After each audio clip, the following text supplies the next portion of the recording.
Hello everyone! On Sunday, Bethesda released a Starfield video. Today I want to compare what they showed with what we have in Star Citizen. Please don't take this too seriously. Those are different games and you can enjoy both games. Star Citizen is an MMO, Starfield is a single-player game, but if we ignore netcode and multiplayer content, both games have a lot of overlaps. And let's be honest, at the moment 90% of players play Star Citizen solo or mostly solo.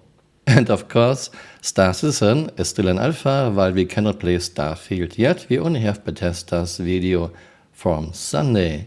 However, Star Citizen is in year 11 and I think it's fine to compare where those two games overlap. I will give points for each category. Again, please don't take this too seriously. But this time, it's not just one world. It's over 1,000 worlds. Because the choice of where to go, it's not ours, it's yours. And it wasn't until now that we had the technology to create it. Pause. This looks like a real spacesuit, not just like a flight suit we have in Star Citizen, which wouldn't work in space. This looks like a jetpack, but there can be an oxygen tank inside. So 1 point for Starfield. And of course, you can play it in third person, and you can play it in first person.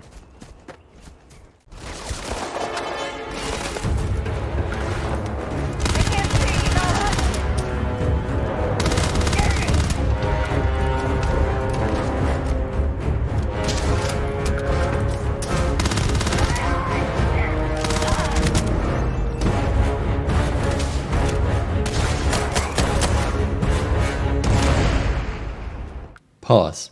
We have health bars above enemies. I think that's fine for a single player game. Star Citizen doesn't show you health bars and I like this more. 1 point for Star Citizen. Pause. In Starfield, like in most other games, looting and picking up items is quick and easy. In Star Citizen it's a tedious and slow and clunky inner thought system that I dislike so much. Yeah, picking this up would take you like a minute in Star Citizen. I give 1 point to Starfield.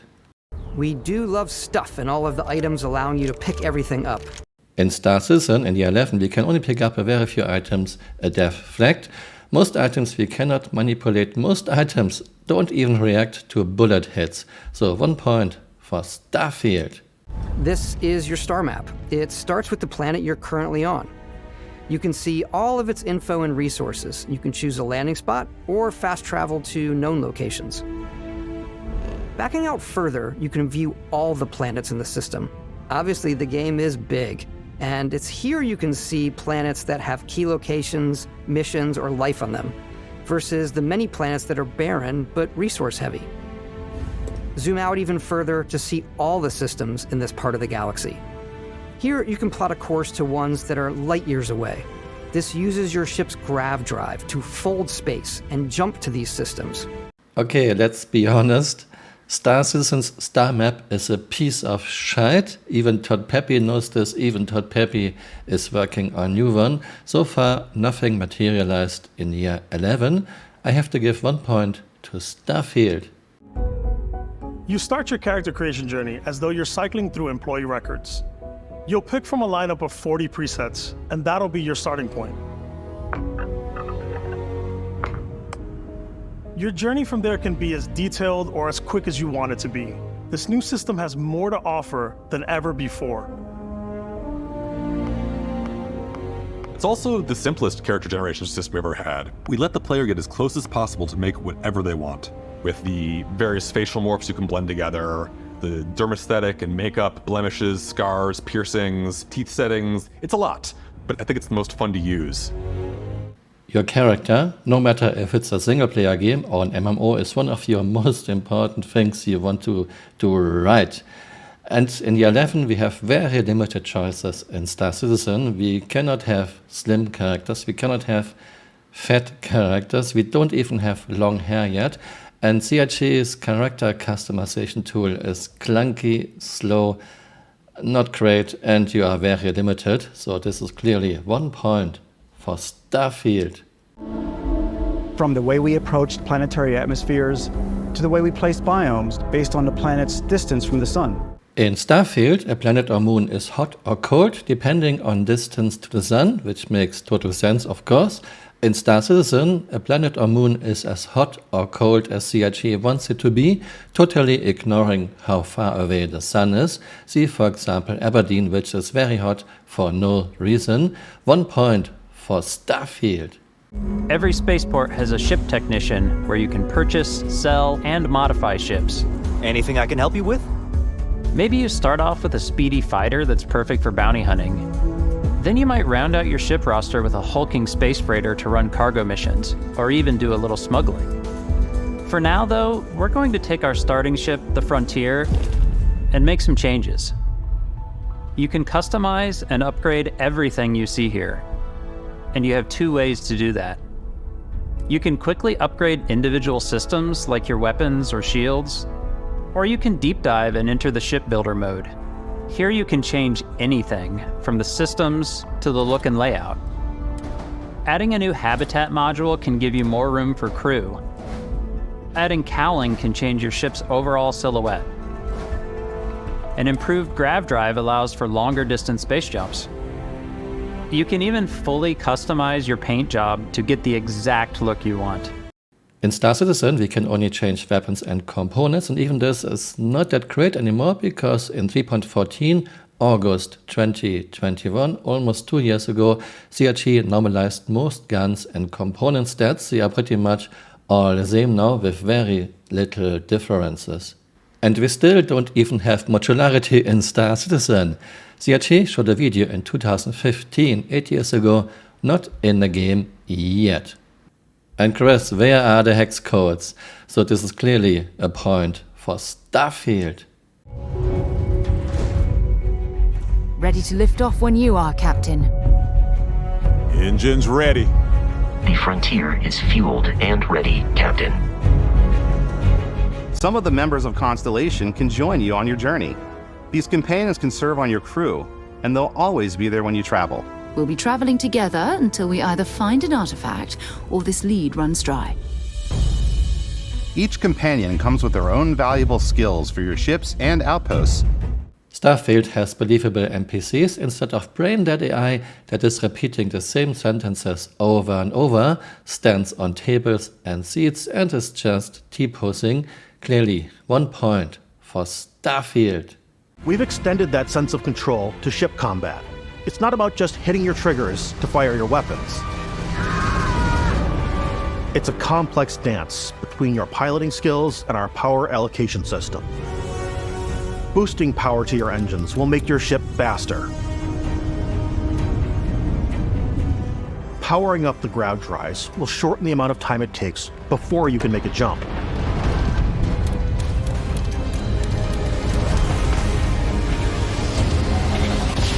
And moving your power to your weapons and shields means you're ready for a fight.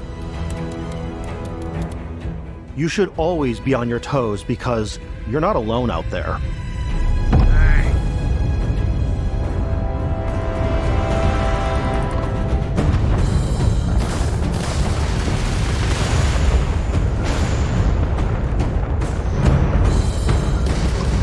Unlocking the targeting control system skill will allow you to zero in on specific subsystems of the ship you target.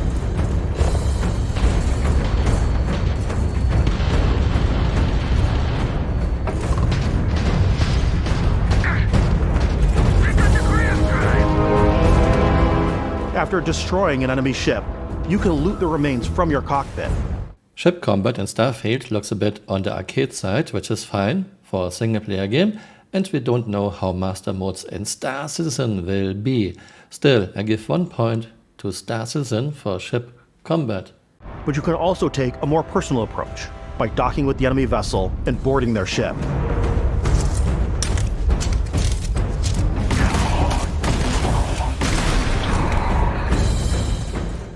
CRG showed ship-to-ship docking in the 2015 modularity video. It's not in the game yet. We have undocking docking of Merlin, but even this is broken.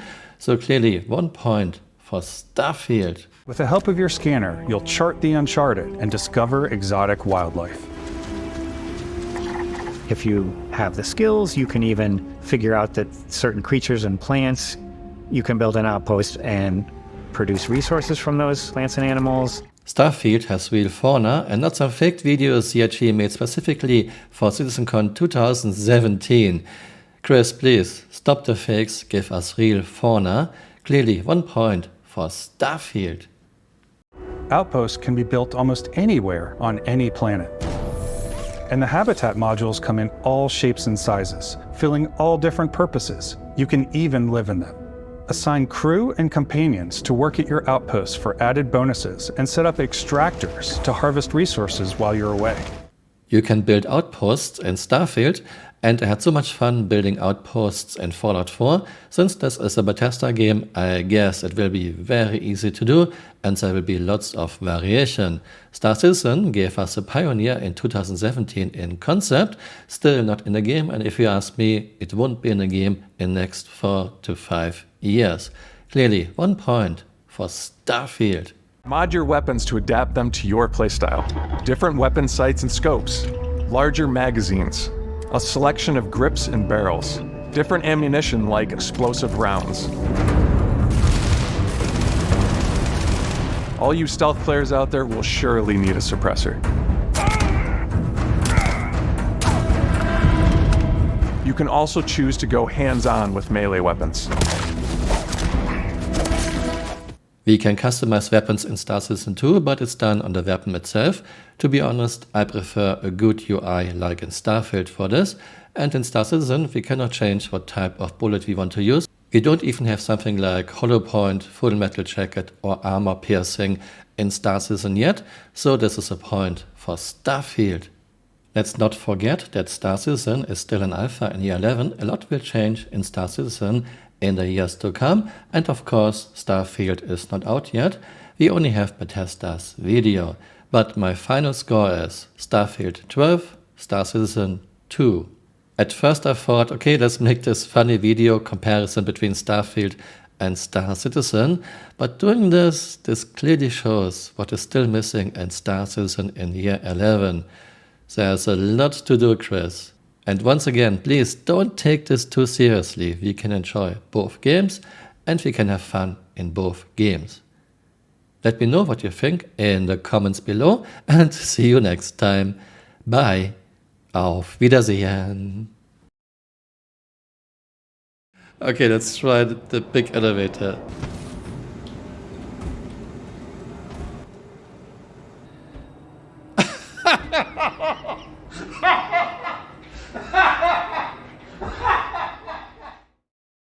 Hey, you're still here. You might want to join me on Twitter. My Twitter account is Camural_SC.